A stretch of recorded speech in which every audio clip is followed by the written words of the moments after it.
अब मैं ये पूछ रहा हूँ कि आप डेट निकालने परीक्षा लीजिएगा कि नहीं लीजिएगा। दूसरी सबसे बड़ी बात कि लीजिएगा तो क्या उन्हीं चोरों के द्वारा फिर क्वेश्चन आउट कराया जाएगा। बहुत बड़ा मसला है।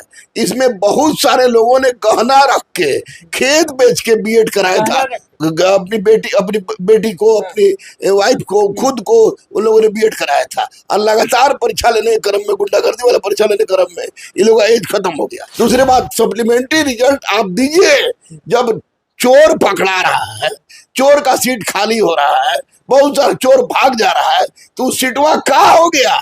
और एक बात मैं बताऊंगा कि कोचिंग वाले पर कहरी और पैनी नजर रखिए। तो आप पर भी नजर रखिए। अरे हम पर तो ऐसे भी रखता है सब, लेकिन कोचिंग वाले पर नजर रखिए क्योंकि कोचिंग वाले ये काम कराते हैं।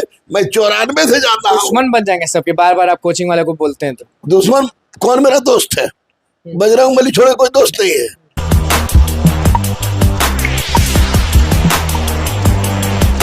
नमस्कार, मैं बढ़ा रहे हैं। सप्लीमेंट्री रिजल्ट क्या हुआ, एज का क्या हुआ, एज रिलैक्सेशन क्या हुआ। आप बोले थे कि टीयर 2 में गुंडागर्दी हुई और स्पष्ट हो गया। टीयर 1 में तो किसी को पता नहीं चला, लेकिन गुंडागर्दी उसमें भी हुई। टीयर 2 में 100% स्पष्ट हो गया और घड़ा फूट गया टीयर 3 में। तो अब मैं ये पूछ रहा हूँ कि आप डेट निकालने परीक्षा लीजिएगा कि नहीं लीजिएगा। एक बात। दूसरी सबसे बड़ी बात कि लीजिएगा तो क्या उन्हीं चोरों के द्वारा फिर क्वेश्चन आउट कराया जाएगा। क्या साफ सुथरा परीक्षा होगी? नए एसीएस महोदय सर, आपके बारे में तो हम इतना जानते हैं कि आप हाई चप्पल पर सब्जी भी खरीद रहे थे, आपकी ईमानदारी पर कोई शक नहीं है। पाठक जी की ईमानदारी पर भी कोई शक नहीं था। पाठक जी मिलते नहीं थे, ये मिल रहे हैं। आप मिल रहे हैं, तो आप मिल रहे हैं तो कम से कम आप एज रिलैक्सेशन वाला प्रॉब्लम सोल्व कर दीजिए। अच्छा, एज रिलैक्सेशन बार बार आप कहते हैं, कमेंट भी लोग कहते हैं, बहुत बड़ा मसला है। आप बहुत बड़ा मसला है। इसमें बहुत सारे लोगों ने गहना रख के खेत बेच के बीएड कराया था, अपनी बेटी को, अपनी वाइफ को, खुद को उन लोगों ने बीएड कराया था। और लगातार परीक्षा लेने के क्रम में, गुंडागर्दी वाला परीक्षा लेने के क्रम में ये लोग का एज खत्म हो गया। तो ऐसी परिस्थिति में एज रिलैक्सेशन एक बहुत बड़ा मुद्दा है और मैं चाहूंगा नए एसीएस साहब से कि आप शुरुआत कर दीजिए। दूसरी बात, सप्लीमेंट्री रिजल्ट आप दीजिए जब चोर पकड़ा रहा है, चोर का सीट खाली हो रहा है, बहुत सारा चोर भाग जा रहा है, तो सीटवा कहाँ हो गया। उस सीटवा के बदले में अच्छा, रिवाइज रिजल्ट कोई लोग कहते हैं कि रिवाइज रिजल्ट से सही है कि सप्लीमेंट्री ही दे दिया जाए, तो दोनों अलग अलग है कि एक ही है? नहीं, सप्लीमेंटरी रिजल्ट दे। जो चोर है उसको निकाल के सप्लीमेंट्री रिजल्ट दे, तो रिवाइज में ही क्या होगा? हाँ, रिवाइज में आ जाएगा। कि जो लड़के का एक दो मार्क्स घट गया है उसका हो जाएगा, और बाकी दूध का दूध, पानी का पानी हो जाएगा। और नहीं, ये दोनों नहीं करना चाहते हैं तो कम से कम 1 और 2 को कैंसिल कर दीजिए। कैंसिल ही कर दे तो बस आपके यहाँ से जो पढ़ के गया फिर से आएगा आपके पास पढ़ने, तो फिर मेरे पास पढ़ने आवे मत आवे, लेकिन इंसाफ उस सबके साथ हो जाएगा। मैं उस तरह का शिक्षक नहीं हूँ जो आगे चिल्लाता हूँ, एकदम पोज में आगे चिल्लाता हूँ, आ जाओ ये कर दे वो कर दे। अरे कुछ नहीं होगा जब तक ये चोर दलाल बैठा हुआ है सब, उन सब के रहते हुए कुछ नहीं होगा जब तक साफ सुथरा आयोग। आप क्या कह रहे हैं कि 1 और 2 रद्द कर दिया जाए? 1 2 रद्द, और 1 2 में चोर को निकाल के सप्लीमेंट्री रिजल्ट दीजिए। और नहीं तो उसका एक ही उपाय है कि उसको रद्द करके फिर से परीक्षा लीजिए, ताकि अच्छे तो इतना दिन जो सैलरी उठाए, सैलरी वसूल है। जो चोर है उनसे वसूल है, वसूलना भी होगा। हाँ बिल्कुल, जो चोर है उनसे वसूल है और पता लगावे। और एक बात, सरकार इतनी मजबूत है, हमारा साइबर सेल इतना मजबूत है, आर्थिक अपराध इतना मजबूत है, ढिल्लो ईमानदार है, नए रेस्टोरेंट खाली ईमानदार है, उनको पूरा मौका मिले।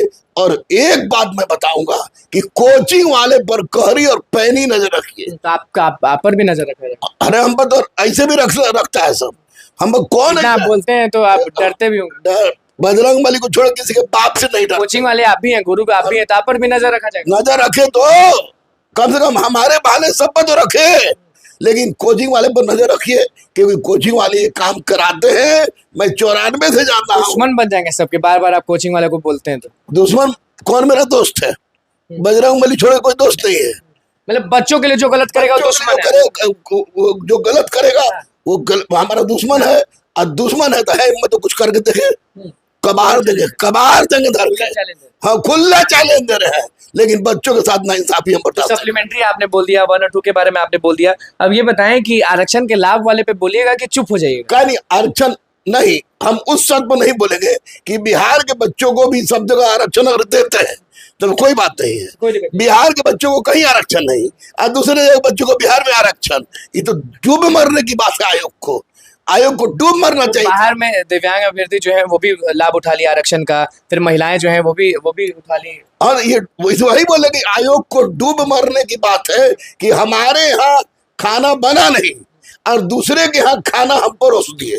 तो वही बात हुई कि हमारे यहाँ की बच्चियां, हमारे दिव्यांग बच्चों को कोई आरक्षण मिला नहीं, दूसरी राज्य में उनको आरक्षण मिलेगा नहीं, और दूसरे राज्य का के दिव्यांग को और महिलाओं को हम आरक्षण दे रहे हैं। तो आयोग की 100% निकम्मापनी है, डूब मरने के सिवा दूसरा कोई उपाय नहीं है। इस सिद्धार्थ सबसे उम्मीद लगा रहे हैं कि कुछ अच्छा करे ताकि बच्चों के साथ कल्याण हो सके। मतलब कि आप सीधे बोल रहे हैं कि भैया अगर कल्याण नहीं होता है तो बहुत दिक्कत की बात है। 100% दिक्कत, इससे बड़ी दिक्कत क्या होगा भाई, इससे बड़ी दिक्कत क्या होगी। तो इसका मतलब कि आप जितना भी है जहां खोल दीजिए कि बिहार एक ऐसा राज्य है जहां हिंदुस्तान के तमाम लोगों को आरक्षण दिया जाएगा, भले बिहार के रहे या नहीं, लेकिन बिहार के किसी व्यक्ति को दूसरे जगह आरक्षण नहीं। गेस्ट टीचर लोग के भी एंट्री हो गया TRE 3 में। गेस्ट टीचर का एंट्री होना लाजमी था, इसलिए 6 मार्क्स लाजमी था कि नहीं 5 मार्क्स? हाँ लाजमी था, इसलिए बेचारे पढ़ा रहे थे। आप पढ़ा रहे थे, उसी आधार पर शादी ब्याह भी हो गया, बाल बच्चा भी हो गया।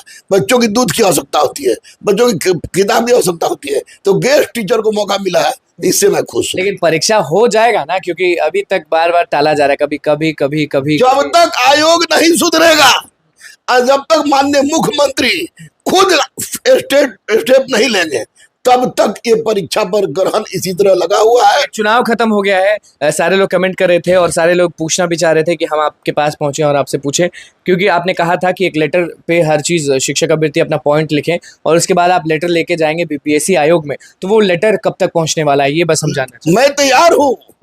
6 बजे सुबह से लेकर रात को 10 बजे तक कोचिंग में और 10 बजे से 1 गुरुकुल में मिले 1 बजे तक ऑनलाइन में तैयार हूँ। कोई आया है, कोई नहीं आया, सब दिस दैट नेता बनने का प्रयास करता है। वो सब लेके नेता बनने से थोड़े BPSC अध्यक्ष के पास भी चलेंगे, माननीय मुख्यमंत्री के पास भी चलेंगे, सम्राट भैया के पास भी चलेंगे। आप बोलेंगे सम्राट भैया क्यों बोलते हैं?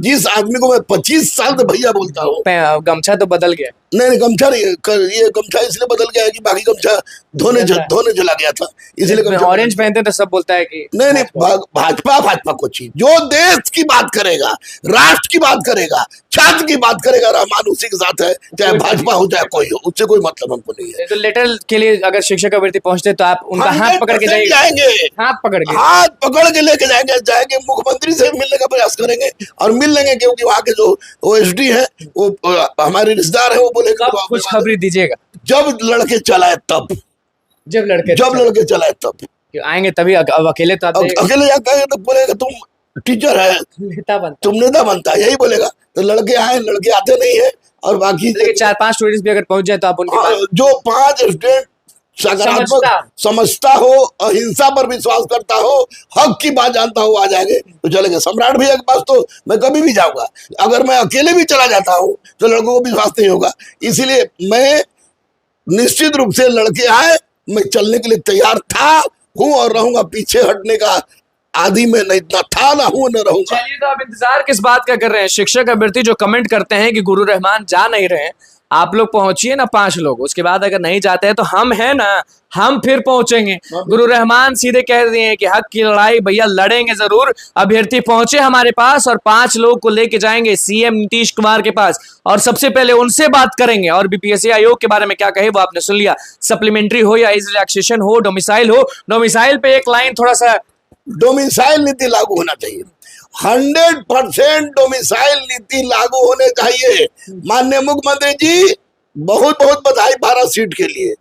ये 12 सीट में बच्चों का बहुत बड़ा योगदान है, और बहुत बहुत बधाई कि आप बिहार के, आपके जैसा योग्य व्यक्ति, मैं इनको योग्य मानता हूँ।